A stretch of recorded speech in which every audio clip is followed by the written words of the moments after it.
बिस्मिल्लाहिर्रहमानिर्रहीम, अस्सलाम वालेकुम, गुड मॉर्निंग। नियो पाकिस्तान में आपको खुशामदीद कहती हूँ। मैं हूँ आपकी होस्ट आयशा जुल्फ़िकार। प्रोग्राम का आगाज़ करेंगे इस दुआ के साथ कि आपका आने वाला दिन और हर आने वाला दिन अच्छी सेहत और खुशियों के साथ गुजरे। और अब तो बाहर फॉग भी आना शुरू हो गई है, जो कि हम लोगों के लिए, लाहौरियों के लिए ख़ास तौर पर बहुत एक्साइटमेंट वाली चीज़ होती है।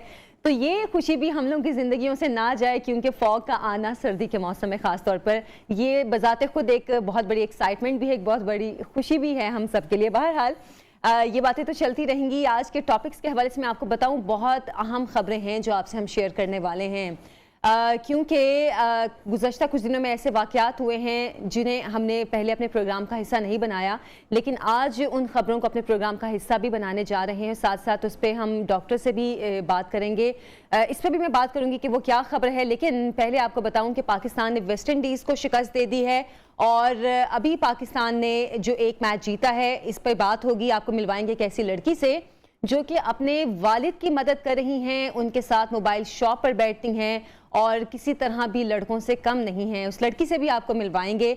इसके अलावा ज़िंदगी में कुछ करने का आज़म हो तो आप कुछ भी कर सकते हैं, यानी कि अगर आप अपनी ज़िंदगी में ये लफ्ज़ शामिल करते हैं कि इम्पॉसिबल, तो इम्पॉसिबल को इससे निकाल दें अपनी ज़िंदगी से, क्योंकि ज़िंदगी में सब कुछ मुमकिन है। मेहनत और कोशिश की ज़रूरत है और अज़म की ज़रूरत है, तो आप कुछ भी कर सकते हैं। इस हवाले से भी हम बात करेंगे। लेकिन सबसे पहले जिस खबर की मैं पहले बात कर रही थी कि कराची में एक काफ़ी तशवीशनाक वाक़या पेश आया। एक खातून ने अपने शोहर को कत्ल कर दिया और कत्ल भी इतने भयानक तरीके से किया कि उनकी लाश के टुकड़े करके पहले घर की खिड़की से नीचे फेंका और उसके बाद वो टुकड़े उठा के ऊपर लेकर आई।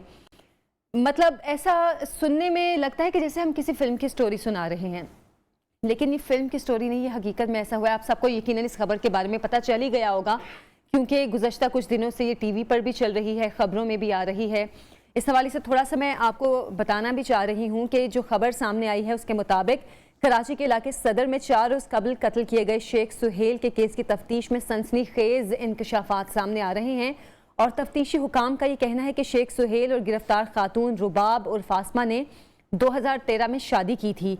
खातून और उसका शोहर 7 साल से आइस का नशा कर रहे थे, क्योंकि जब इस खातून को गिरफ्तार भी किया गया था तब भी वो अपनी सेंसेस में नहीं थी। वो जब पुलिस उसको गिरफ्तार करने आई थी तब वो खातून सो रही थी, और जब पुलिस ने उसको गिरफ्तारी के लिए उठाया तो उसने पूछा कि मैंने क्या किया है, मुझे क्यों गिरफ्तार करने आए हो। मतलब वो बिल्कुल अपनी सेंसेस में नहीं थी। तफ्तीशी हुकाम के मुताबिक वकुआ वाली रात दोनों नशा कर रहे थे और खातून हद से ज़्यादा नशे में थी। नशे के दौरान खातून ने शोहर को थप्पड़ मारा और दोनों में झगड़ा हो गया। फिर खातून ने खौफनाक तरीके से अपने शोहर को कत्ल कर दिया।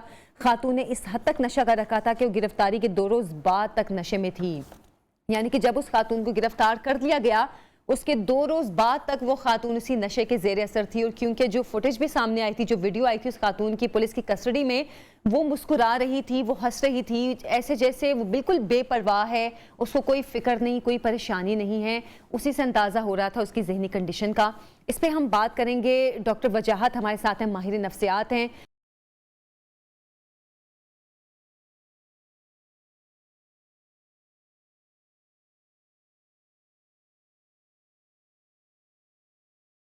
उनसे जानेंगे कि ये कैफियत क्यों होती हैं और ख़ास तौर पर नशा हमारी सोसाइटी में इस हद तक क्यों बढ़ता जा रहा है।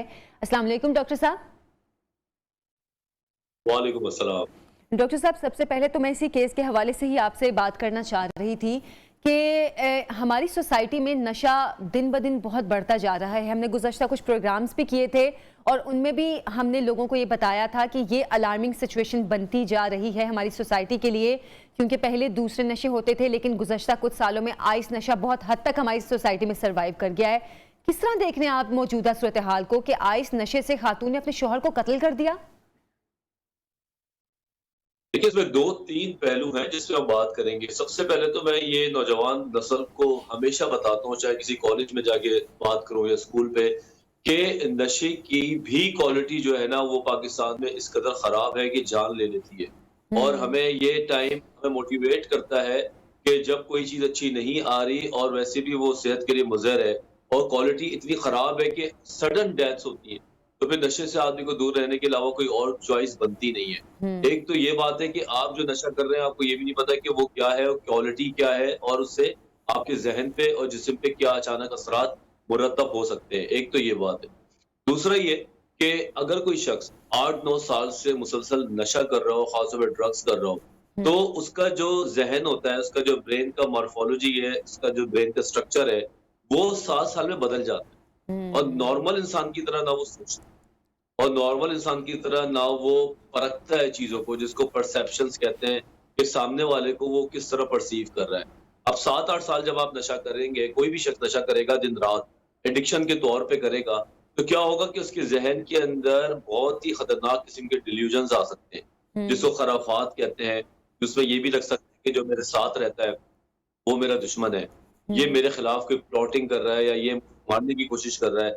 ये ज़हन के अंदर खुद ब खुद पैदा होते हैं और इतना ज़्यादा ये 100% यकीन के साथ होते हैं कि आपको लगने ही लगता है कि आपका साथी, आपके साथ रहने वाला आपका दुश्मन है और हम्म ये आपको नहीं छोड़ेगा।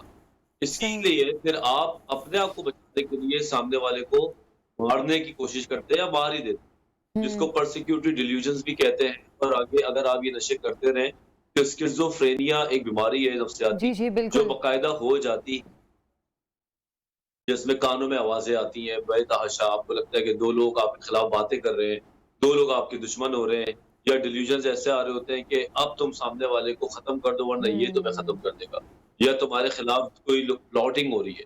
हम्म जब आप खुद सोचें, बल्कि मैं अपने तौर पर रख के सोचूं कि मैं एक घर में रहता हूँ और वो घर में मुझे ये एहसास हो गया कि सारे मेरे दुश्मन हैं और सारे लोग मुझे मारने की कोशिश कर रहे हैं, तो मैं फिर सामान भी रखना शुरू कर दूंगा घर पे।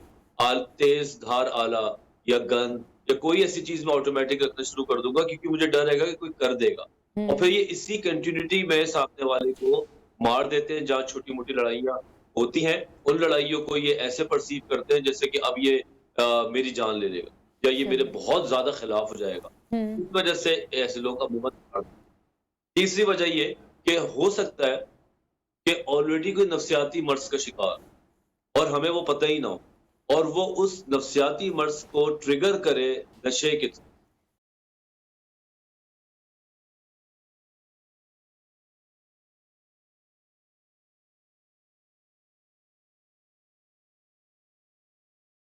तरफ जाएगी। नॉर्मल आदमी चीनी खाता रहेगा, उसको इतना फ़र्क नहीं पड़ेगा। तो हम्म ये भी एक एंगल है जहाँ पे इस खातून को देखना पड़ेगा कि आया कि ये कोई क्रॉनिक साइकियाट्रिक इलनेस का शिकार तो नहीं, सही जिसका ड्रग्स लेके वो ट्रिगर हुई हो। इस तरह नहीं होता। एक आदमी कोई किसी को कत्ल कर देता है, गलती से हो जाता है, अचानक हो जाता है, वो फिर नादिम होता है। ऐसा तो हमने कॉमन देखा ही है। लेकिन सही ऐसा नहीं देखा कि वो टुकड़े-टुकड़े करके खिड़की से बाहर फेंक दे, फिर वो उसको अच्छा, नेदामत भी ना हो, तीसरे दिन भी उसको। इस पे डॉक्टर साहब मैं आपसे यही सवाल पूछना चाह रही थी, बल्कि पहले जब आप शिज़ोफ्रेनिया के हवाले से बात कर रहे थे, तो आप जो एक कैफ़ियत बता रहे थे, मेरे ज़हन में भी शिज़ोफ्रेनिया के हवाले से भी आया कि ये तकरीबन वही कैफ़ियत हैं जो शिज़ोफ्रेनिया में होती हैं। लेकिन डॉक्टर साहब, हमने ये देखा है कि गुज़श्ता कुछ अरसे में जब से आइस नशे के जो केसेस सामने आना शुरू हुए हैं, बहुत अजीब-अजीब से ये केसेस हैं। गुज़श्ता कुछ अरसा पहले खातून ने आइस नशे के ज़ेर असर अपने बच्चे को छत से फेंक दिया, खुद भी फिर छलांग लगा ली। फिर लाहौर में भी इस तरह का एक वाक़या पेश आया था कि मियाँ-बीवी आइस नशा कर रहे थे और शौहर ने फिर बहुत बुरी तरह अपनी बीवी को मारा, उसके बाल भी काट दिए। अब ये मामला, मतलब 2, 3, 4 ऐसे मामला सामने आ चुके हैं गुज़श्ता कुछ अरसे में। तो क्या हर ड्रग जो है वो ज़हन पर एक ही तरह का असर करती है, या आइस नशे का असर इसमें कुछ डिफरेंट तरह का हो रहा है? अजीबो-गरीब से केसेस सामने आ रहे हैं। बिल्कुल, अच्छा ये क्वेश्चन बड़ा काम का है कि जो भी हालात हो रहे हैं, ये तो बहुत कम रिपोर्ट होते हैं। अगर हुँ, आप वीकेंड के ऊपर सिर्फ़ ये वाक़यात देख लें ना, तो आपको यकीन नहीं आएगा कि वीकेंड पे नशे की कैफ़ियत में हुँ, कहाँ-कहाँ रोड एक्सीडेंट से लेके ऐसे वाक़यात हो रहे हैं। घरों में सही। डिवोर्स हो रही है और उसके अलावा लड़ाई-झगड़े तो कॉमन है। ये तो हुँ, एक प्रोमिनेंट केस है जो आपको नज़र आया, मुझे नज़र आया। लेकिन ये बात आप मानें कि जब आप 3 नशे या कोकेन या ये आइस या ये एक्सटेसी, ये तीनों चीज़ें जब आप रेगुलर करने लगते हैं, तो आपका दिमाग के अंदर का जो एक्टिविटी है, वो बहुत ज़्यादा तेज़ी से बढ़ जाती है और अच्छा। आप अपने आप को गलत परसीव करने लगते हैं। आप में ताकत वक़्ती तौर पे आ जाती है, नींद आपकी चली जाती है। आप 2-2 3-3 दिन बंदा सोता नहीं है और वो खाता-पीता नहीं है और वो हुँ, नशा करते ही जाता है, करते ही जाता है। उसके अंदर एक अजीबो-गरीब किस्म का जिन पैदा हो जाता है। मैं तो आम सही। अल्फ़ाज़ों में इस तरह समझाता हूँ, क्योंकि उस शख़्स से ताल्लुक ही नहीं रखता जो असली में वो शख़्स है। जो इंसान कत्ल हुँ, कर दे या मारे-पीटे या कार एक्सीडेंट करे, वो एक अलग शख्स बन जाता है, और ये जो नशा करने वाला जो मॉडल है, खास तौर पे आइस वाला, वो एक उसके अपने क्लिनिकल फीचर। जब हम्म। आप कोई डोज ज्यादा ले लेगा तो उसकी यह कंडीशन हो जाएगी कि वो किसी को मार सकता है। किसी को मारना तो छोटी बात है, वो उसके टुकड़े टुकड़े भी कर सकता है। अगर कोई जैसे माजी में इस ऐसी केस कोई में हुआ फिल्म्स है। वगैरह, हाँ जी, बिल्कुल, अगर कोई माज़ी में ऐसी फ़िल्म्स वग़ैरह देखी हो या उसके बैक ऑफ द माइंड ये चीज़ें हों, तो वो ये काम करने में कोई देर नहीं लगाते, क्योंकि डर खौफ तो मर जाता है इनका। ऐसे ही नशा है। का सबसे बड़ा मसला ये है कि वो आपका रैशनल फ़ियर को मार देता है। हम्म। जो आपको अल्लाह ताला ने हमें डर दिया है कि ये ना करो, वो ना करो, अच्छे-बुरे की तमीज़ होती है, वो ये ख़त्म कर देता है, जिसमें शर्म-ओ-हया भी ले लें, गम-गुस्सा भी ले हम्म। लें और आप गलती भी ले लें। आप मोबाइल स्नैचर्स होते हैं, अमूमन आप इनको पकड़ते हैं, तो पता चलता है कि ये लोग जब मोबाइल छीनने आए थे, तो ये किसी नशे के इन्फ्लुएंस में थे, क्योंकि वो सही। अपने आप डर को निकाल। हम्म। तो हमें सबको कलेक्टिवली इस बात को समझना चाहिए कि नशा किस कदर इंसान का बेड़ा गर्क कर सकता है। अब इसको होश आएगा तीसरे दिन। मेरा भी सही। इरादा है कि मैं जाऊँ, मैं मिलूँगा हम्म। ज़रूर एनालिसिस के लिए, और मैं देखूँगा कि ये कौन-सा माइंडसेट था, वो कौन-सा टाइम था जब इसने इतना खतरनाक अमल किया है। ताकि आने वाले लोगों पे हम स्टडी भी करें और हमें इससे कुछ तो फ़ायदा हो, क्योंकि अब इसकी ज़िंदगी में पछतावे के अलावा कुछ नहीं बचा। और अच्छा बहुत खतरनाक काम। डॉक्टर साहब अभी आप फिल्म्स के हवाले से बात कर रहे थे। गुज़श्ता कुछ सालों में हॉलीवुड की या बॉलीवुड की भी आप कहें, कुछ ऐसी फिल्म्स भी आना शुरू हुई हैं जिसमें इन नशों के हवाले से ख़ास तौर पे दिखाया गया है। अब कुछ फिल्म्स ऐसी हैं जिसमें ये दिखाया जाता है कि जब आपने कोई टैबलेट ली या कोई नशा किया तो आप एकदम से एक्टिव हो जाते हैं, आपकी एनर्जी हाई हो जाती है, उसके बाद आप हर काम अच्छा अच्छा करते हैं। उसके जो बुरे असरात हैं वो तो कहीं आखिर में जाके दिखाए जाते हैं, लेकिन हमारे नौजवान जब ये फिल्में देख रहे होते हैं तो कहीं ना कहीं उनके जहन में एक ये भी इमेज बन जाता है कि अच्छा उस फिल्म में उस शख्स ने वो नशा किया था तो उसने सारे काम अच्छे किए थे, तो कहीं ना कहीं लोग उसका असर भी ले रहे हैं। हाँ, बिल्कुल। कुछ हमारी पर्सनैलिटीज़ होती है ना, एक पर्सनैलिटी होती है बॉर्डर लाइन पर्सनैलिटी डिसऑर्डर, जिनके साथ नशा जो है वो जुड़ा हुआ होता है। अपने मूड्स को और इमोशंस को कंट्रोल करने के लिए वो कर हम्म। लेते हैं। वो उनकी कोपिंग स्ट्रेटजीज होती हैं। जो लोग अमूमन कलाई पे अपने कट्स मारते हैं या ओवरडोज हो जाते हैं या छोटी-छोटी चोटें मारते हैं अपने ऊपर और उससे वो अटेंशन ग्रैस्प करते हैं। तो ये सही। बॉर्डर लाइन पर्सनैलिटी वाले लोग हैं, खास तौर पे लड़कियाँ, नौजवान लड़कियाँ बहुत करती हैं। ये लोग ऐसी मूवीज़ देखते हैं तो इनको लगता है ये सबसे ज़बरदस्त तरीका है, हल है, वक़्ती हम्म। तौर पे। हालाँकि फ़िल्म में तो ये भी दिखाते हैं कि आदमी पहाड़ से कूद जाता है। हीरो तो जहाँ से मर्ज़ी कूद जाता है, वो ज़िंदा ही रहता है बेचारा, उसको कुछ होता नहीं है। इसी तरह बारिश में डांस कर रहे होते हैं और हीरोइन गाने गा रहे होते हैं, रियलिटी में कुछ नहीं होता। हम्म। इसी हम्म। तरह ड्रग्स का भी एक ऐसा विविड स्टोरी दिखाते हैं, और एक जो पूरी की पूरी ड्रग माफिया है दुनिया में, वो खास तौर पे ऐसे सीन्स डलवाती है ताकि नौजवान तबका अट्रैक्ट हो। हीरोइज़्म से इसको जोड़ा जा रहा है। ये बात हम्म। समझ नहीं आती कि नशे को हीरो बनने से जोड़ने का ताल्लुक क्या बनाते हैं। बिल्कुल और नतीजा बिल्कुल। क्या निकलता है, जो हमारे दिमाग के लोग हैं, कमजोर दिमाग के जो हमारे नौजवान तबका है, वो ज़हनी तौर पे फिर वो हीरो और हीरोइन बनने के चक्कर में वो नशा करते हैं, क्योंकि उनको कॉन्फिडेंस मिलता है, वक़्ती तौर पे वो एन्जॉय भी करते हैं। हम्म। लेकिन हकीकत और है। हकीकत ये है कि नशा करके आदमी सिर्फ रुसवा होता है, उसकी मेंटल सेहत खराब होती है, उसकी फिजिकल सेहत खराब होती है, उसकी नींद खराब होती है, और नशा जो मज़ा वो ढूँढ रहे हैं, आप यकीन करें, मैं आपके शो के तवज्जुह से बात करूँ, वो नशा एंडोर्फिन्स और सेरोटोनिन केमिकल निकलने से भी आ सकता है, जो सिर्फ आधा घंटा एक्सरसाइज करने से भी मिल सकता है। ये अच्छा। बात लोगों को समझ नहीं आती। हम्म। अगर आप आधा घंटा रेगुलर एक्सरसाइज करें तो आपके ब्रेन के अंदर वो प्लेजर हार्मोन्स ऑलरेडी सिक्रीट होने लगते हैं, जिसको अच्छा। सेरोटोनिन कहते हैं या हम्म। कहते हैं। बिल्कुल। आप पसीना जिसको निकलेगा, वो एक्सरसाइज करेगा, वो हाई हो जाएगा। उसको हम्म। मज़ा आता है, उसके अंदर एनर्जी आ जाती है। ऐसे ही है आप बिल्कुल। देखेंगे जो लोग करके निकल रहे होते हैं, उनके चेहरे के तासुरात, उनके चेहरे का जो एक खास तौर पे एक एक्सप्रेशन है ग्लोइंग वो फेस चेंज होता होता है। है, बिल्कुल एक्सप्रेशन चेंज होता है। ये नहीं करेंगे ये। नशा कर लेंगे लेकिन हाई होने के लिए अच्छे काम नहीं करेंगे ये। हम्म। खैरात करना, हॉस्पिटैलिटी से इंसान के अंदर वो केमिकल्स निकलते हैं। आप इस मेहमान नवाज़ी करते हैं, you feel good, you feel high. But hmm. Unfortunately हमारा जो अच्छे तरीके काम करने के थे, जिससे आप अच्छा फील करते थे, वो खत्म होते जा रहे हो ड्रग से कब्जा करके। ये बिल्कुल। एक वाकया है। आगे आप बहरिया टाउन कराची में भी एक बड़ा खतरनाक वाकया हुआ था कुछ अर्से पहले, मुझे याद है, हमने उसको स्टडी भी किया था, जिसने उसने अपनी मदर को मार दिया था और नौकर को मार दिया था। जी तो जी। नशा करने के वाक़यात बहुत हो, और हमारे नौजवान लोगों को चाहिए कि नशे से दूर रहें, क्योंकि नशा भी तो 2 नंबर आ रहा है ना। ये मैं बड़ा खुल के बता रहा हूँ अपने लोगों को कि अल्लाह ना करे आप नशा लेकर आए, आपके माइंड में वो है ये कुछ, अब इस ख्याल केस के करना चाहिए। हवाले से एक सवाल आपसे मैं और पूछना चाह रही थी कि इस केस में शौहर और बीवी की एज में बहुत बड़ा डिफरेंस था, क्योंकि वो साहब जो थे गालबन 65-66 साल के थे और जो खातून है वो कुछ 40 के करीब या इससे थोड़ी ज़्यादा एज होगी, इसके करीब करीब थी।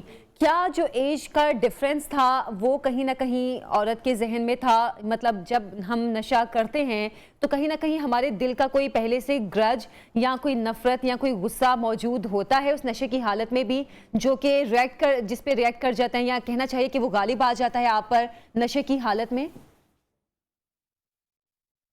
देखो, एज अगर 20 साल और 45 साल होती ना, तो मैं कहता कि एज डिफरेंसेस है, क्योंकि 20 साल में और 45 साल का मेंटल लेवल डिफरेंट होता है।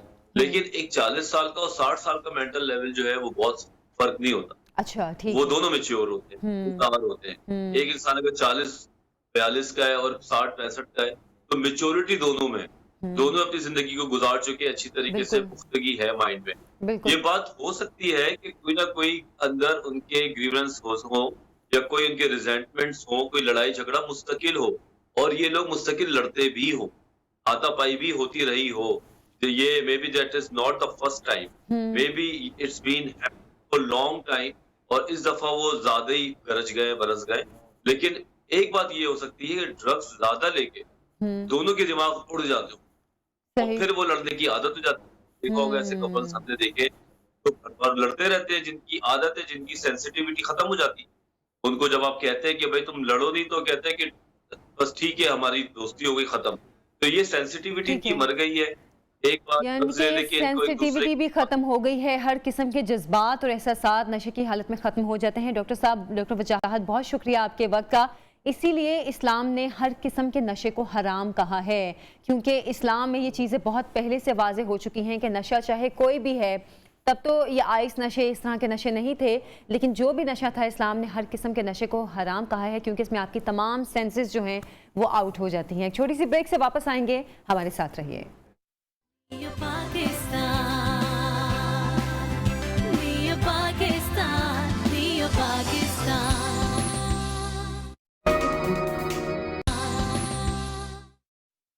आपको फिर से खुशामदीद कहती हूँ, और एक ज़बरदस्ती एनर्जी है इस वक्त मेरे अंदर, जो कि मैं आपको भी इसकी वजह बताना चाहती हूँ।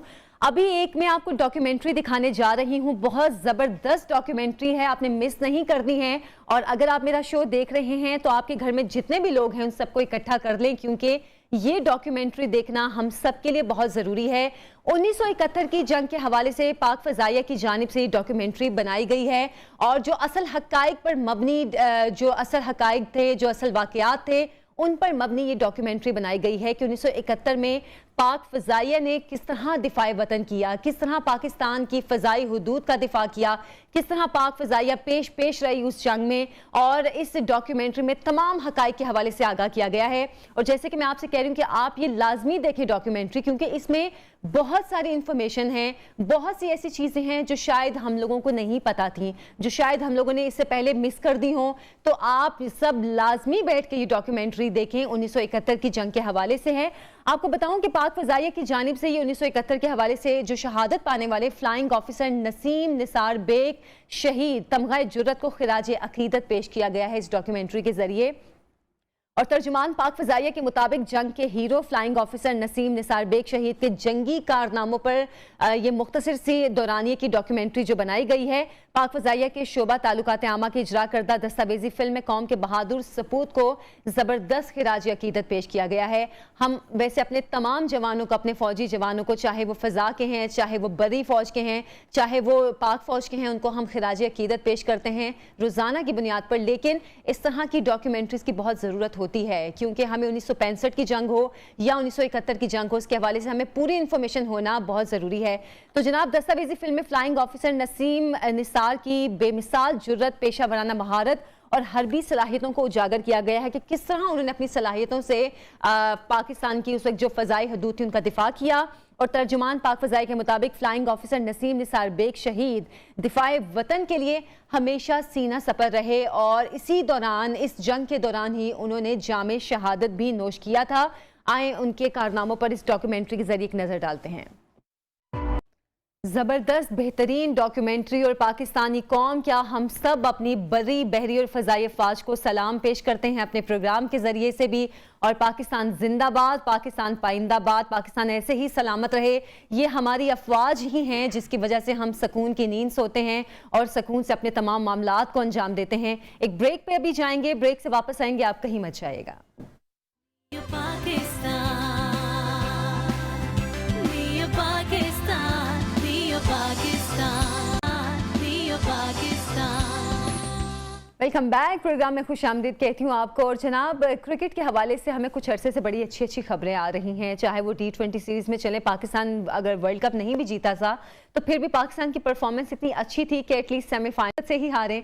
लेकिन उसके बाद फिर बांग्लादेश सीरीज़ जो हुई उसमें भी पाकिस्तान की परफॉर्मेंस अच्छी थी। और अभी बैक टू बैक पाकिस्तान की परफॉर्मेंसेस के बाद अब जो पाकिस्तान में पाकिस्तान और वेस्ट इंडीज़ के दरमियान मैच हो रहा है उसमें भी पाकिस्तान ने वेस्ट इंडीज़ को 63 रन से हराकर सीरीज़ में 1-0 की बढ़तरी हासिल कर ली है।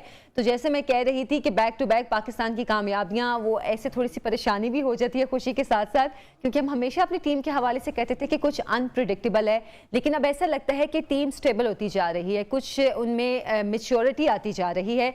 तो आपको बताऊं कि नेशनल स्टेडियम कराची में मैच खेला गया जिसमें पाकिस्तान के 200 रन के जवाब में वेस्ट इंडीज़ की पूरी टीम 19वें ओवर में 137 रन बनाकर आउट हो गई।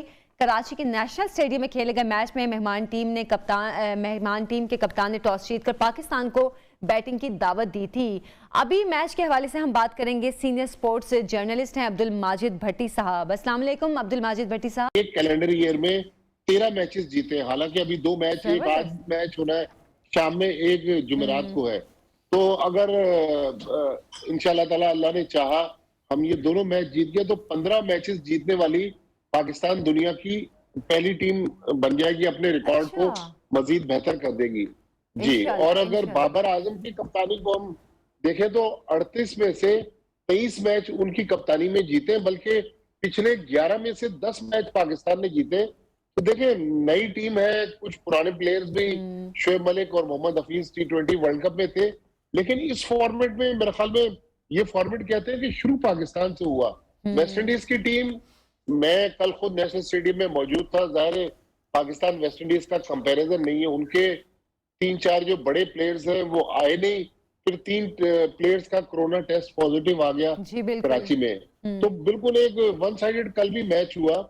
लेकिन बहरहाल इंटरनेशनल टीम आई है, हमें इससे गर्ज नहीं होनी चाहिए कि हमारे सामने कौन सा हरीफ है।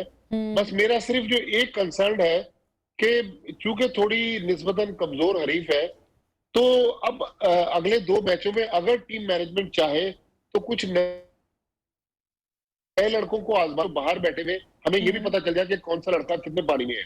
सही, अच्छा ये बात आपने बिल्कुल सही की है। लेकिन अगर हम बात करें गुज़श्ता मैच की तो रिजवान और हैदर की बैटिंग भी काफ़ी अच्छी रही, उन्होंने बड़ा अच्छा टोटल किया। तो आप देखते हैं कि रिजवान ने हालांकि पहले भी बहुत अच्छी परफॉर्मेंस दी है, लेकिन आगे अब जो परफॉर्मेंस चल रही है, आपको लगता है कि अब इनमें एक मैच्योरिटी आ गई है? बेशक, इसमें कोई शक नहीं है कि रिजवान वो प्लेयर थे आयशा कि जब PSL 5 हो रही थी कराची में, मुझे याद है मैं उस प्रेस कॉन्फ्रेंस में भी मौजूद था। मोहम्मद रिजवान ने प्रेस कॉन्फ्रेंस में कराची किंग्स से, वो उस वक्त खेलते थे, उनको कहा कि आप मुझे खिला नहीं रहे। चैड्रिक वॉल्टन जो जिम्बाब्वे के विकेटकीपर बैट्समैन है वो खेलते थे। तो रिजवान को T20 फॉर्मेट में कोई बंदा मानने के लिए तैयार नहीं था कि इस फॉर्मेट का प्लेयर है। अच्छा। लेकिन जब रिजवान को पाकिस्तान टीम में मौका मिला, आप देखें कि रिजवान ने कल 12वीं 50 बनाई है, और पाकिस्तान की जो ये जितनी मैंने फतुहात गिनवाई है, 13 फतुहात में पाकिस्तान की जो कारकर्दगी है वो रिजवान, बाबर आजम, शाहीन शाह आफरीदी, शादाब खान, हसन अली, इन लोगों के गिर्द घूम रही। तो रिजवान की जितनी तारीफ की जाए कम है। लेकिन अब चूंकि शोएब मलिक और हफीज मौजूद नहीं है, तो नौजवान हैदर अली ने जो ढाका में आखिरी T20 खेला था वहां पर मैन ऑफ द मैच थे, कल भी उन्होंने 68 रन बनाए। तो बहरहाल पाकिस्तान का आप देखें कि इस वक्त पाकिस्तान के पास कोई हेड कोच नहीं है। सकलैन मुश्ताक जो है वो इंटरम सेटअप में आए हुए हैं। तो मेरे ख्याल में सकलैन मुश्ताक लो प्रोफाइल में रहकर जितनी अच्छी तरीके से टीम को लेके चल रहे हैं, मेरा तो पाकिस्तान क्रिकेट बोर्ड को यही मशवरा है कि सकलैन मुश्ताक को कंटिन्यू किया जाए, उनको एटलीस्ट 2022 का साल दे दिया जाए, क्योंकि पाकिस्तान टीम का मसला कोच तो है, लेकिन हाई प्रोफाइल कोचेस जो है ना, वो पाकिस्तान टीम को शायद मसाइल हल कर ना सके, क्योंकि माजी में भी हमने बड़े बड़े नाम लेकर आए, लेकिन वो पाकिस्तान टीम को इतनी फतुहात नहीं दिलवा सके। सही। तो लेकिन बहरहाल बाबर आजम को भी जी जी अब्दुल माजिद साहब, आपके ख्याल में पाकिस्तान की बैटिंग लाइन पहले से बेहतर हुई है? क्योंकि हम पहले जब देख रहे थे हम हमेशा कहते थे कि पाकिस्तान की बॉलिंग अच्छी है, लेकिन अब पाकिस्तान की बैटिंग भी कुछ अरसे से हम उसमें बहुत बेहतरी देख रहे हैं। आपके ख्याल में प्लेयर्स का जो तब्दीली बीच में कुछ हुई है उसकी वजह से है, या ओवरऑल जो प्लेयर्स हैं उन्होंने अपनी परफॉर्मेंस बेहतर की है? देखिए, ये अल्लाह ताला की ब्लेसिंग है पाकिस्तान पर कि हमारे पास टैलेंट की कोई कमी नहीं है। हर मैदान में, इसी तरह खेल के मैदान में भी आप देखें कि एक जाता है तो दो प्लेयर पीछे खड़े होते हैं। हालांकि माजी में जो पाकिस्तान क्रिकेट बोर्ड की मैनेजमेंट थी, पाकिस्तान में 3 साल से क्लब क्रिकेट नहीं हुई, लेकिन आप देखें कि एक के बाद एक प्लेयर पाकिस्तान टीम में आ रहा है कि जिसको जगह मिल रही है वो अपनी जगह को मनवा रहा है। तो मेरे ख्याल में पाकिस्तान क्रिकेट इस वक्त, बाबर आजम को भी बहुत ज्यादा क्रेडिट जाता है कि उन्होंने अपनी कप्तानी में, अपनी लीडरशिप में इस पाकिस्तान की टीम को लेके चले। क्योंकि जब बाबर आजम को कप्तानी मिली तो मैं भी उसमें शामिल था। हम कहते थे कि गलत फैसला है, बाबर आजम की जो परफॉर्मेंस है वो मुतासिर होगी। आज आप देखें कि 2000 ये पाकिस्तान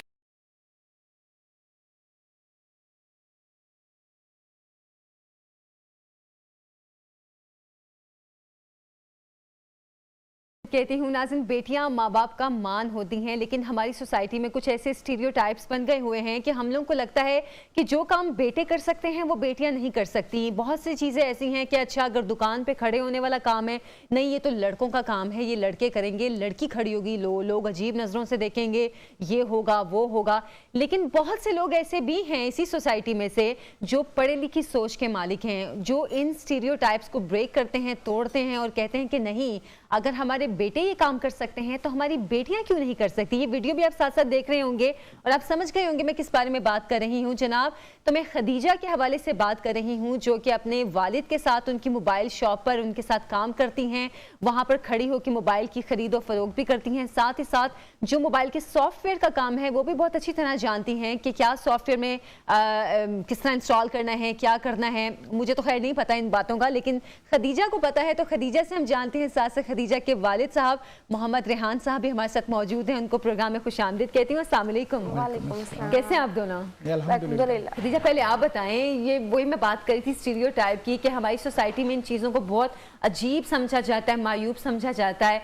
कब शुरू किया आपने अपने अब्बू के साथ मोबाइल शॉप पे काम? ये मैंने लास्ट 4 इयर्स पहले स्टार्ट किया था। आप तो माशाल्लाह काफी एक्सपीरियंस्ड हो गई हैं। जी बिल्कुल ऐसा ही है। ये स्टार्ट करनी मेरे पेरेंट्स का, मेरे फादर का, मेरे भाइयों का बहुत ज़्यादा सपोर्ट था। अच्छा। हमारे माशरे में जो होते हैं ना, वो भाई विलन टाइप दिखाए जाते हैं कि वो कहते हैं भाई वो शॉप्स में इतने सारे लड़कों में क्यों डील करें भारी बहन। लेकिन अल्हम्दुलिल्लाह मेरे भाइयों ने कहा हम तुम्हारे साथ खड़े हैं, हम तुम्हें सपोर्ट करें, तुम इस फील्ड पे आओ और इसको डील करो। कुछ मेरे फादर्स के एम भी थे कि मुझे बड़ी कुर्सी पे बिठाए मेरी बेटी, तो मैंने कहा कि ज़रूर, इसलिए मैं इस फील्ड में जो है ना वो इन हो गई। अच्छा, तो खदीजा आपको तो मैंने सुना है हॉकी का शौक था, हॉकी प्लेयर बनना चाहती थी आप, लेकिन आप वो बिल्कुल एक ऑपोजिट फील्ड में आ गई हैं। जी बिल्कुल ऐसा ही है। अंडर 19 में खेलने गई थी श्रीलंका में। अच्छा। तो वहाँ पे हमारी गवर्नमेंट ने हमारा कोई सपोर्ट नहीं किया और हम खुद स्पॉन्सर्स ढूंढने हर जगह जगह गए थे। और आपको पता है जब हम लोग हर जगह जगह गए, बहुत से लोगों की हमने बातें भी सुनी और बहुत कुछ हमने सहा। उसके बाद जो है ना चले गए, जब अंडर 19 खेले तो वहाँ पे हमें किसी भी तरह की सपोर्ट नहीं मिली। अच्छा। इवन के जब हम ग्राउंड में उतरते हैं ना तो हमें अपनी जान हथेलियों पे रखे जना उतरते हैं। ऐसे ही है बिल्कुल। तो हमें इतनी मेहनत करने के बाद, इतनी खेलने के बाद भी हमें पाकिस्तान का कोई बैच, कोई कोर्ट, कुछ भी नहीं मिला। तो वो एक बहुत बड़ा जो है ना यू टर्न था वो मेरी लाइफ का हॉकी के बाद, उस पीरियड के बाद से। अच्छा, वैसे ये हम लोग का अलमिया भी है कि हम लोग जो मेंस हॉकी है उसको प्रमोट करते हैं, मेंस क्रिकेट है उसको प्रमोट करते हैं, लेकिन जो ख़वातीन की हॉकी या क्रिकेट टीम है उसको उस तरह प्रमोट नहीं किया जाता, स्पॉन्सर भी नहीं मिलते हैं और फाइनेंशियल क्राइसिस भी इतने होते हैं कि फिर बिलाकर लड़कियां जो हैं वो उस गेम को छोड़ के निकल जाती हैं। अच्छा रेहान साहब, वैसे ये ख्याल किया जाता है कि अच्छा अगर बेटा नहीं है तो बेटी को वालिद अपने साथ किसी काम में खड़ा करते हैं, लेकिन आपके तो माशाल्लाह बड़ा बेटा भी है, छोटा बेटा भी है, फिर भी आप अपनी बेटी को लेकर आए, क्या आपकी सोच थी इस बारे में? फर्स्ट ऑफ ऑल तो मैंने अल्हम्दुलिल्लाह मैं प्राउड फील करता हूँ, मेरी बेटी इस फील्ड में है और बड़ा अच्छा काम कर रही है। अच्छा। और अल्हम्दुलिल्लाह बेटियाँ काम करने में, मुझे कर तो रहे थे बेटे काम, ये इसमें एक आंखों में एक ऐसा चाम था, लड़कियाँ, मैंने कहा कि तुम कामयाब हो सकती हो इसकी अपनी ज़िंदगी में, क्योंकि बच्चों को मैंने अपने दोस्त की तरह अपना पाल के रखा और ये मेरे they are best friend of mine. वो अच्छा माशाल्लाह मेरे साथ उनका उठना बैठना ज़िंदगी में था, तो इसमें मैंने महसूस किया शी कैन डू इट। तो इसने इरादा किया, फिर इसने इरादा करने के बाद उसमें फील्ड में इन हुई और माशाल्लाह शी इज़ ग्रोइंग ग्रेजुअली कामयाब हो रही है माशाल्लाह माशाल्लाह। अच्छा, आपके जहन में कभी ये ख्याल नहीं आया, क्योंकि जाहिर सी बात है हमारी सोसाइटी ऐसी है कि लड़कियों को बाहर निकल के काम करते हुए फिर भी डर लगता है कि अच्छा ये बात ना हो जाए, और ये काम तो था ही टोटली मर्दों वाला जिसमें हमने आज तक लड़कियों का कोई रोल नहीं सुना। तो आपके दिल में कभी ख्याल नहीं आया कि नहीं, मर्दों की सोसाइटी है और जो मार्केट है वो भी बिल्कुल मर्दों की मार्केट है, तो उसमें मैं अपनी बेटी को लेके जा रहा हूँ? नहीं, बिल्कुल ऐसा था, बिल्कुल ऐसा है, लेकिन मैं इसके साथ साय की तरह रहा हूँ और कभी महसूस होने नहीं दिया। और अब ये माशाल्लाह काफ़ी हद तक ये वो उसके यूज़ टू हो चुकी है और लेन देन परचेज़ करना ये वो, मैं इसके साथ साय की तरह रहा हूँ। और मुझे पहली बात अपनी औलाद पर ट्रस्ट है, अगर ट्रस्ट है तो फिर इसका मतलब समुंदर भी आ जाए तो ये तैर लेगी इंशाल्लाह। बहुत ज़बरदस्त बात आपने की और अल्लाह ताला आपको सलामत रखे अपने बच्चों के सर पे भी, क्योंकि माँ बाप का साया भी बहुत बड़ी नेमत होती है कि आप खदीजा को इस मुकाम तक लेकर आए हैं कि वो ज़बरदस्त आपकी शॉप भी देख रही है और इतना कुछ सीख गई है। खदीजा, मोबाइल में क्या क्या कर लेती हो? न्यू सेल परचेज, अच्छा, और सॉफ्टवेयर अपडेट और ये सारे जो उनके मोबाइल के छोटे छोटे काम होते हैं ऑलमोस्ट सारे। अच्छा, मेरा मोबाइल वैसे टूट गया है, मैं खदीजा को दिखा भी रही थी कि इसका क्या हो सकता है, तो उसका कुछ नहीं हो सकता, उसको ऐसे इस्तेमाल करना पड़ेगा। जी बिल्कुल ऐसे ही है। अच्छा खदीजा, सबसे अच्छा मोबाइल आपको कौन सा लगता है? बेसिकली सबसे अच्छा जो फ़ोन है ना वो वन प्लस है। वो इस टाइम जो है ना वो जैसी डिवाइस कोई भी नहीं है। अच्छा, तो आईफोन एक ब्रांड बन गया हुआ है जो बस वो लोग उस लोगो की वजह से उसको यूज करते हैं, लेकिन हमारी मोस्ट ऑफ ऐसी एप्लीकेशन है जो आईफोन पे वर्क नहीं करती। अच्छा, तो बेसिकली फिर अगर हम जाते हैं एंड्रॉइड में तो वन प्लस इस टाइम टॉप। मतलब अभी जाहिर सी बात है जैसे जैसे टाइम गुजरा टेक्नोलॉजी भी और अच्छी आती जा रही है। चले हम बात कर रहे हैं आपकी घर वालों की सपोर्ट की, भाइयों ने सपोर्ट किया, अम्मी ने तो परेशानी का इजहार नहीं किया कि नहीं मेरी बेटी को बाहर नहीं लेके जाना, इस तरह दुकान में खड़े नहीं करना? बेसिकली सबसे बड़ा मेन कैरेक्टर था ही मेरी अम्मी का, उन्होंने मुझे बहुत पॉजिटिव किया इस काम के लिए कि जो है ना आपने जॉब करनी है, इधर उधर जब आपने वर्क करना तो क्यों अपने बिजनेस में जाओ, अपने भाइयों का साथ बनो। और अल्हम्दुलिल्लाह मेरा जो बड़ा भाई है उसी के सपोर्ट से आज मैं यहाँ तक पहुँची हुई हूँ। वो मेरे हर कदम कदम के साथ होते हैं और हमारा जो है हर तरह से जो है ना ऊंच नीच के जिंदगी के हर सिलसिले में मेरा भाई मेरे साथ खड़ा होता है। तो खदीजा, मतलब ये एक मैं जो बात कर रही हूँ ये बिल्कुल हम लोगों की हकीकत है हमारी सोसाइटी में। जाहिर सी बात है मेल डोमिनेंट सोसाइटी है हमारी, और हम ऐसे अगर कोई काम कर रहे हैं जो कि मर्दों का काम है तो यकीनन हम लोगों की अजीब अजीब सी नज़रें भी देखनी पड़ती हैं, अजीब अजीब सी बातें भी सुननी पड़ती हैं। तो आपको जब अब माशाल्लाह अब तो आपको 4 साल हो गए हैं, जब स्टार्ट किया तब आपको ऐसा कुछ फील होता था कि अच्छा ये लोग मुझे अजीब नज़रों से देख रहे हैं, ये लोग मुझे बातें करके निकल जाते हैं कि लड़की है ये क्या काम कर रही है, कुछ इस तरह के जुमले? जी बिल्कुल ऐसा ही है। ऐसे मैंने बहुत सारी बातें सुनी भी थी, लेकिन आपकी सिंपल सी बात है माशरा ने सब बातें करने से जो है ना वो बाज नहीं आना। ऐसा ही है। तो जब ऐसी कोई बातें सुन के मैं हर्ट होती थी तो मेरे भाई मेरे फादर मुझे हमेशा पॉजिटिव करते कि इन लोगों ने बातें ही करनी है, आप अपनी मेहनत अपनी जारी रखो, एक कान से सुनो दूसरी कान से निकाल दो। जबरदस्त। तो जाहिर सी बात है दूसरे लोगों की नजरों को तो हम रोक नहीं सकते। तो हम अपने आप को खुद ब खुद कवर जो है ना वो करके इस तरीके से मतलब बैठे अपने हैं आप कि को कोई आप भी नहीं- ठीक करके पॉजिटिव डायरेक्शन में बिल्कुल चलें ऐसे तो ही बाकी है। सब नेगेटिविटी है वो साइड से निकल जाती है। साइड से निकल जाती अच्छा है। खदीजा, हॉकी का आपको शौक है, अब आपने कहा कि हॉकी में आपको कोई सपोर्ट नहीं मिली। वैसे अगर हॉकी के हवाले से मतलब गवर्नमेंट की सपोर्ट होती है तो क्या आपकी ख्वाहिश होगी कि आप वापस जाएं हॉकी में? देखिए, जब जरूरत थी तो तब तो सपोर्ट नहीं मिली।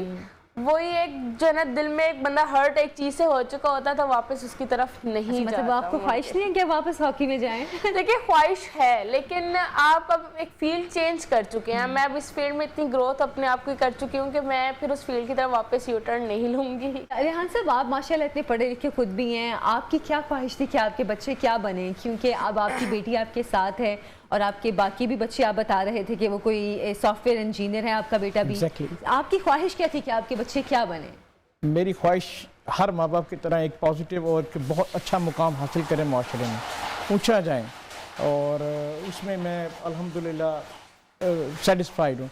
और ये टीम वर्क के साथ सारे काम हो पाते हैं, और ये माशाल्लाह अपनी टीम के साथ एक दूसरे के साथ कॉम्प्रोमाइज़ करके, एक दूसरे का साथ देख के, एक दूसरे की सीढ़ी बन के ये लोग कामयाबी की तरफ आहिस्ता आहिस्ता बढ़ रहे हैं। और अल्हम्दुलिल्लाह मैं सेटिस्फाइड हूँ, बीइंग एज ए फादर मैं सेटिस्फाइड हूँ इनकी जो आहिस्ता आहिस्ता ग्रोथ हो रही है।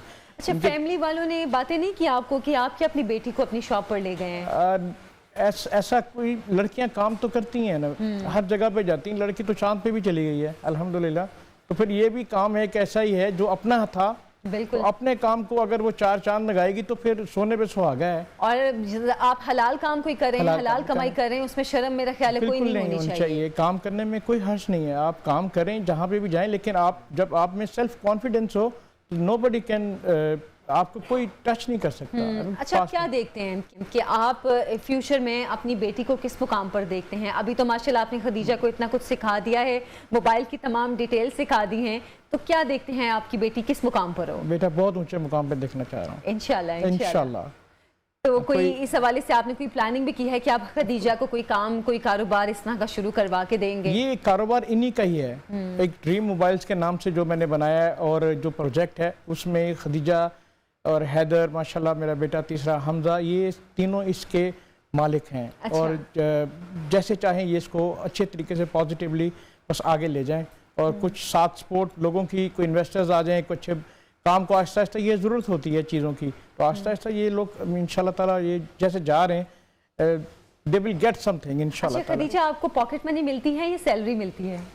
बेसिकली ना मैं पॉकेट मनी लेती ना सैलरी, जो पॉकेट मनी लेते हैं उसमें ज्यादा फंस जाते हैं। तो फिर इसलिए जब मुझे जरूरत होती है, मेरा अपना बिजनेस है, खुद वाह, ही ये अच्छी बात है, अपना बिजनेस है, जितने मर्जी पैसे निकाले, enjoy किया या और- 50-50 के पार्टनर्स हैं? नहीं, 50-50 के पार्टनर्स हैं। अल्हम्दुलिल्लाह हम बहन भाई हैं, हम एक दूसरे की बड़ी केयर और एहतियात कर लेके चलते हैं। मेरा भाई मैरिड है, तो जब इस तरह होता है, बाजू का नहीं भी होता, अगर उसको ज्यादा जरूरत होती है तो मुझे कॉम्प्रोमाइज करना पड़ता है। अच्छा। और जब मुझे होती है तो मेरा भाई कॉम्प्रोमाइज करता अच्छा, फिर बात आ जाती है ना, बहनें भाइयों के साथ कॉम्प्रोमाइज ज्यादा कर देती हैं, ये कहीं ना कहीं कहती हैं है। अच्छा भाई चलो। भी कॉम्प्रोमाइज करते हैं। दुनिया को ये पता होना चाहिए कि सारे भाई विलन नहीं होते। नहीं, खैर भाई विलन नहीं होते हैं, हाँ बीच में से कुछ ऐसे, कुछ नेगेटिव माहौल आपका ऐसा बिल्कुल हो ऐसे ही तो है। आपकी सोच ऐसी हो जाती है, वरना भाई तो बहनों का मान होते हैं, बिल्कुल या ऐसे ही है। फख्र होते हैं बहनों का, बिल्कुल बल्कि ऐसे ही है। तो ये बड़ी अच्छी बात आपने की कि आपके भाई आपको सपोर्ट करते हैं। पैसों के मामले में कभी हुआ मुश्किल के अच्छा, अब जैसे आपने कहा कि मुझे जितनी ज़रूरत होती है मैं ले लेती हूँ, अगर ज़्यादा कभी ज़रूरत हो पैसों की तो अब्बू कहते हैं कि नहीं, इतने ज़्यादा पैसे नहीं खर्च करने, क्योंकि शादी से पहले अक्सर पेरेंट्स कहते हैं ना, नहीं इतने ज़्यादा पैसे खर्च करने की आदत नहीं डालनी। पैसे खर्च जो है ना, हम लोग खुद अपने आप को सोच समझ के खर्च करते हैं, क्योंकि बेसिकली हम खुद बिजनेस चला रहे, खुद अर्न कर रहे, खुद मेहनत कर रहे, फिर हमें खुद डर लग रहा होता है अपनी मेहनत की कमाई को जाया ना कर दे हम। तो अगर जरूरत पड़ भी जाती है तो फादर मेरा कहते हैं कि ठीक है कर लो, लेकिन सोच समझ के।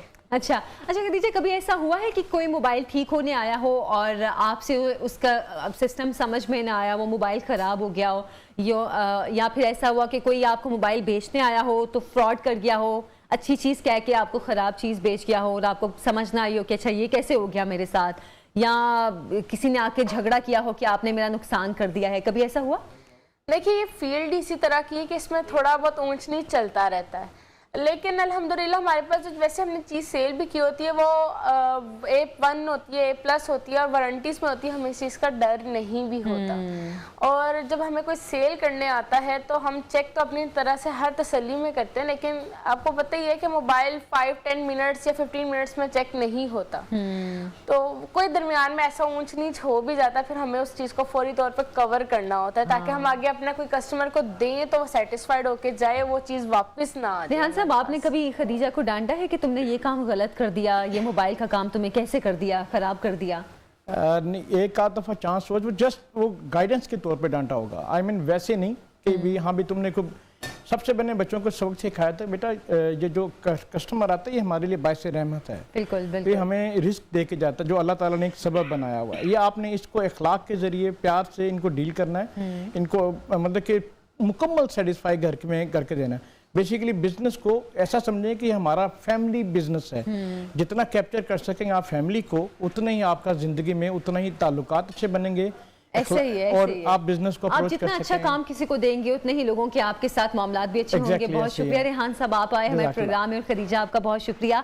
ये मोटिवेशनल स्टोरीज होती हैं या रोज़मर्रा की ज़िंदगी में ऐसे के मामलात होते हैं कि जिससे मोटिवेशन मिलती है आपको कि सिर्फ लड़के ही नहीं लड़की भी सब काम कर सकती हैं, और इसके लिए सबसे ज़रूरी है आपकी फैमिली की सपोर्ट। एक छोटी सी ब्रेक से वापस आएंगे, आप कहीं मत जाइएगा।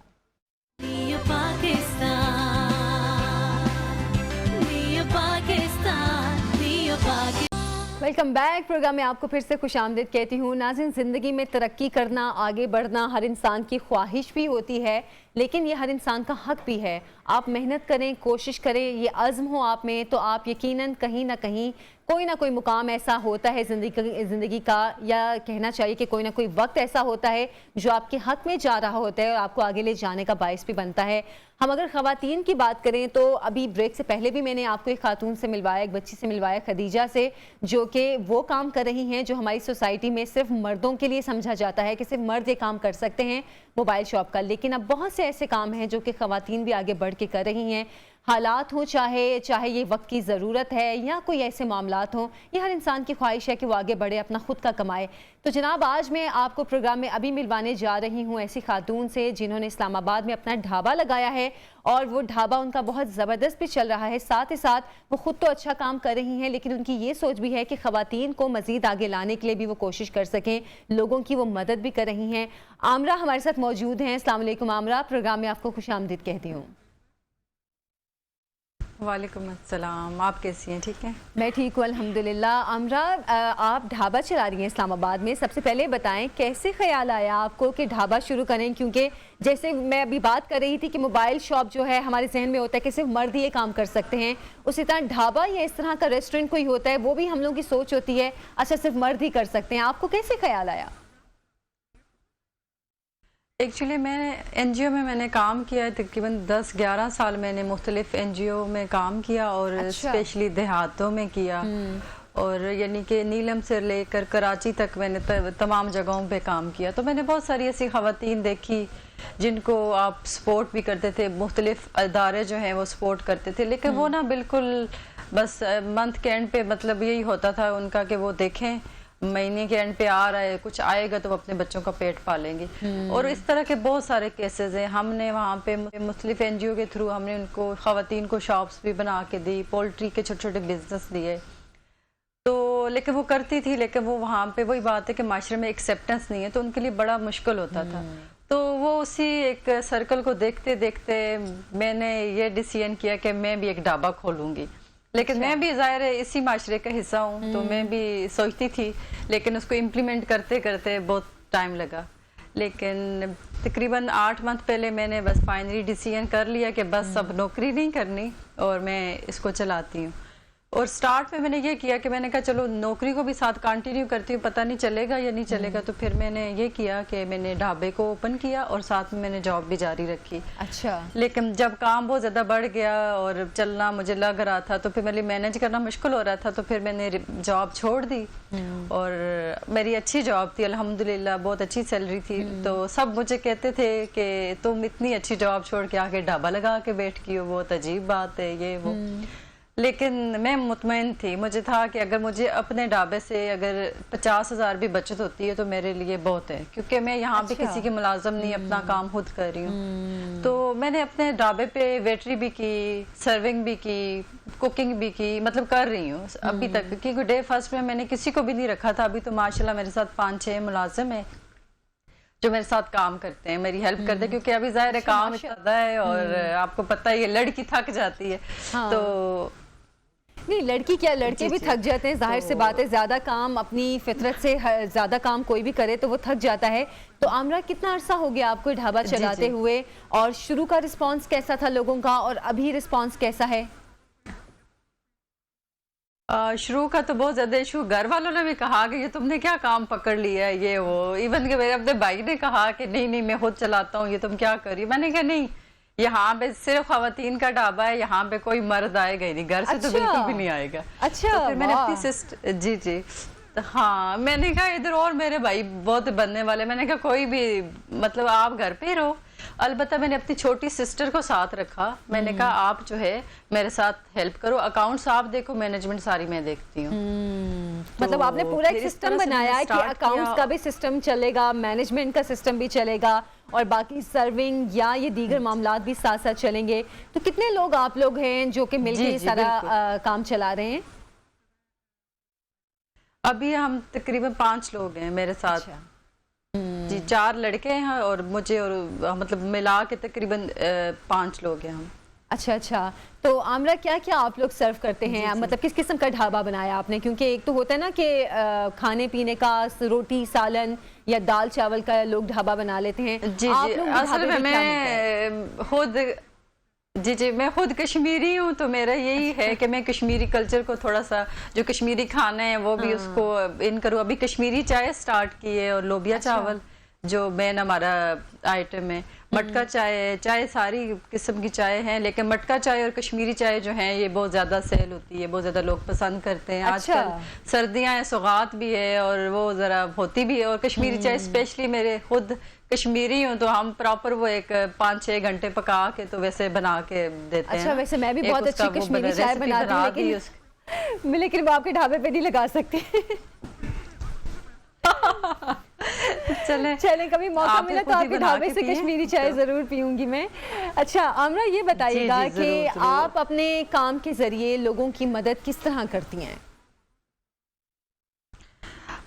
मैं असल में, एक तो मेरा बहुत ज़्यादा बाहर रही हूँ और मेरी PR भी थी, और मैंने मतलब ट्रस्ट भी लोग करते हैं मेरे फ्रेंड्स, यानी कि मुख्तलिफ चैरिटीज़ के साथ भी मेरा था रब्ता। इवन कि मेरे गांव में कितने बच्चे ऐसे थे जो बीमार थे और उनका इलाज नहीं हो रहा था। तो मैं इवन कि अली मेडिकल कितना महंगा हॉस्पिटल है, मैं वहाँ पे गई हूँ, तो वहाँ पे भी डॉक्टर्स को मैंने इस तरीके से, मैंने बच्चे को चेक कराया, उन्होंने रेफर किया उसको निर्म हॉस्पिटल में, और जाके 3 लाख का इलाज जो इन्होंने फ्री किया।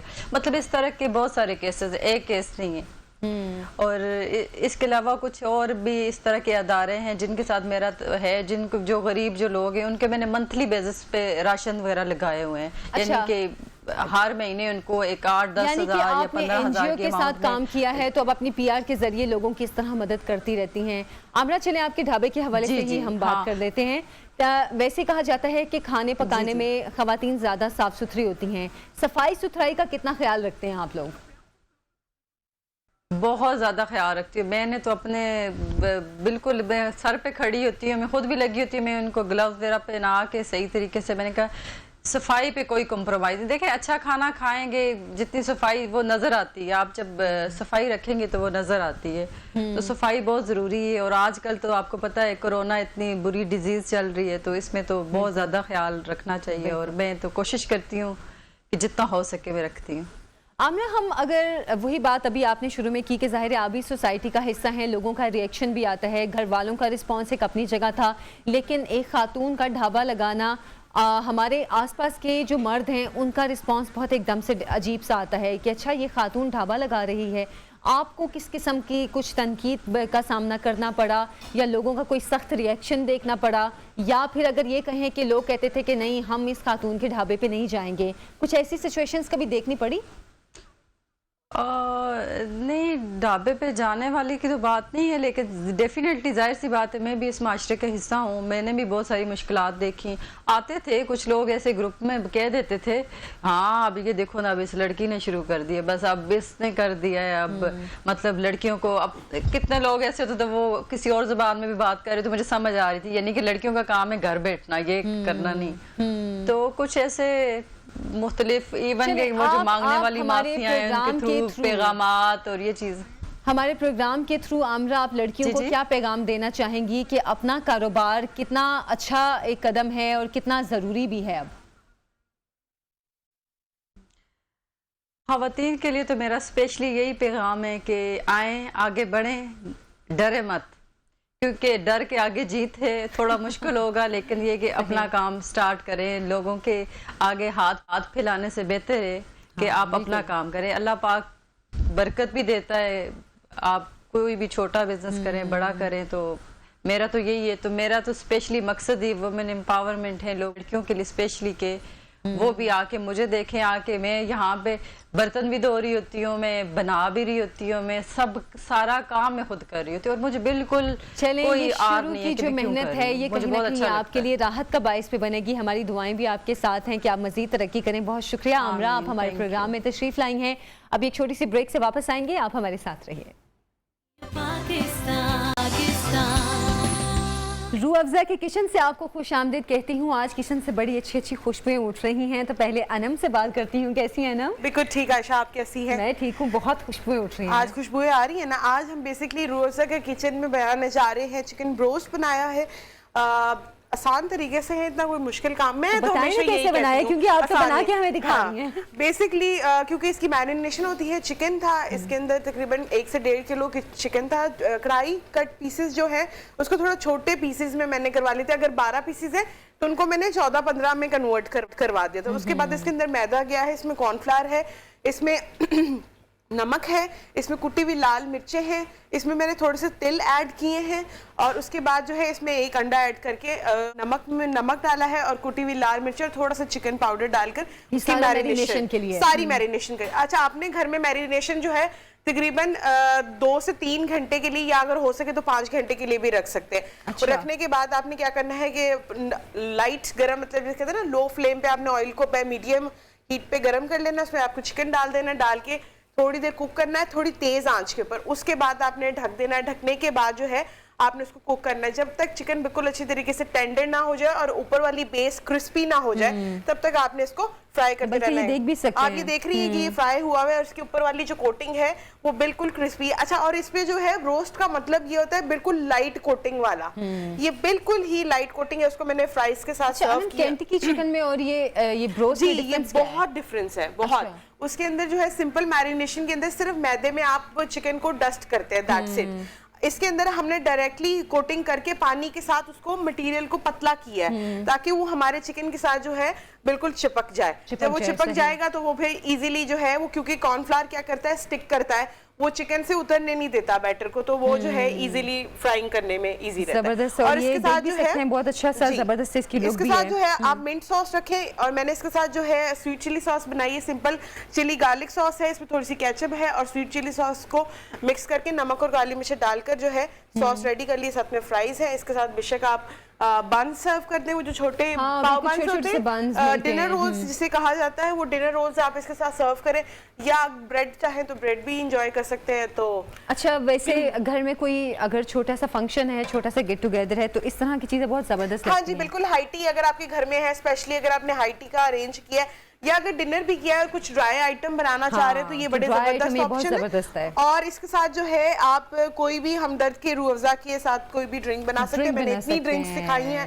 कोई भी इसके साथ जो है कोई भी ड्रिंक बड़ी ही अच्छी लगेगी। कोई ठंडी सी ड्रिंक, बल्कि इसके साथ जो आप उस दिन ऑरेंज ड्रिंक बना रही थी जिसमें रूह अफ़ज़ा आपने डाला था और साथ में ऑरेंजेस डाले थे, ऑरेंज जूस डाला था, वो बड़ी अच्छी जबरदस्त, वो बड़े अच्छा इसके साथ कॉम्बिनेशन हो जाएगा। तो चाहे तो उसके अंदर हनी भी ऐड कर दे और साथ में, अच्छा इसके साथ एक और बड़ा अच्छा कॉम्बिनेशन है, वो ये है कि अगर हमारे पास हमदर्द का एप्पल साइडर विनेगर है, तो अगर आप सैलेड बनाएं तो उसके अंदर ड्रेसिंग के पॉइंट ऑफ व्यू से जो है हमदर्द का एप्पल साइडर विनेगर जो है वो यूज हो सकता है। अच्छा अनम, एक बार फिर से मैं चाह रही थी कि आप मैरिनेशन की जो सारी वो इंग्रेडिएंट्स थे वो बता दें, क्योंकि हमारा टाइम भी कम है। तो 1.5 किलो चिकन था, तकरीबन 1 कप के करीब मैदा था, 1 कप के करीब कॉर्नफ्लावर था, सॉल्ट था, चिकन पाउडर था, कुटी हुई लाल मिर्चें थी, और उसके बाद जो है 1 अंडा मैंने इसके अंदर, ऑप्शनल है, अगर आप ऐड करना चाहें तो कर लें, नहीं करना चाहें तो स्किप कर देते। पानी डाला अच्छी तरीके से, उसका थोड़ा सा गाढ़ा सा बैटर बनाया, उसके बाद चिकन को उसके अंदर अच्छी तरीके से कोट किया।